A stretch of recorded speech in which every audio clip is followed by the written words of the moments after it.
राज्य निवडणूक आयोगाच्या आयुक्तांची आज बैठक आहे। पोलीस महासंचालकांसोबत आज महत्त्वाची बैठक होती। राज्यातील कायदा सुव्यवस्थेवर चर्चा होईल। सविस्तर संवेदनशील मतदान केंद्राचा देखील आढावा घेतला जाणार आहे।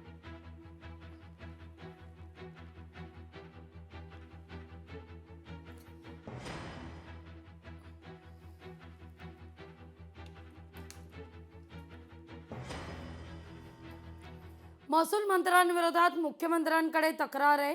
महसूल अधिकारी कर्मचारी वर्गात मोठा असंतोष आहे। महसूल मंत्र्यांच्या धडाकेबाज घोषणांमुळे कर्मचाऱ्यांमध्ये संताप आहे। 19 डिसेंबर पासून बेमुदत काम बंद आंदोलनाचा इशारा सुद्धा आहे। महसूल कर्मचाऱ्याच्या जवळपास मागच्या 10 वर्षापासून प्रलंबित असलेले प्रमोशन कुणालाही मंत्रालयामध्ये हेलपाट्या न मारता अनेक प्रश्न महसूल कर्मचाऱ्यांचे आपण सोडण्याचा प्रयत्न केला आहे आणि पुढेही महसूल कर्मचाऱ्यांचे सर्व प्रश्न निकाली निघावे। त्यांचे आकृतीबंध, सेवा ज्येष्ठता याद्या, काही नायब तहसीलदारचे संबंधित प्रश्न आहेत ते निकाली काढण्याचा महसूल खात्याचा विचार आहे। अवैध उत्खनन थांबलंच पाहिजे, वाळू चोरी थांबलीच पाहिजे। महसूल अधिकाऱ्याला पाहिजे ते प्रोटेक्शन आम्ही देऊ, पोलिसांचं प्रोटेक्शन देऊ। आता आरटीओचा आम्ही कायदा केला आमच्या प्रताप सरनाईकजींनी।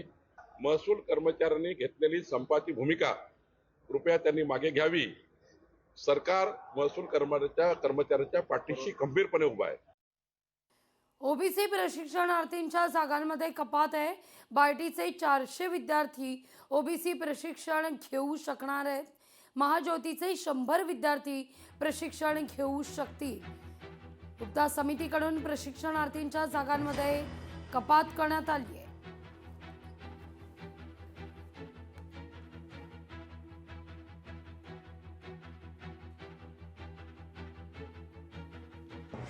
महाराष्ट्र सरकारने जी ओपी गुप्ता समिती नेमली होती त्या समितीने यांच्यावर अन्याय केला, महाज्योतीवर अन्याय केलेला आहे।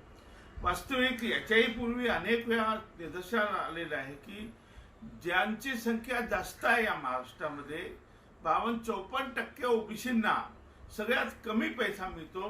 हे अनेक वेळा म्हणजे फंड देताना सुद्धा आणि आता महाज्योती वेगळं करून त्यांना वेगळा न्याय मिळेल यासाठी महाज्योती निर्माण केल्या गेली आणि इथे सुद्धा आता अन्याय चालू आहे।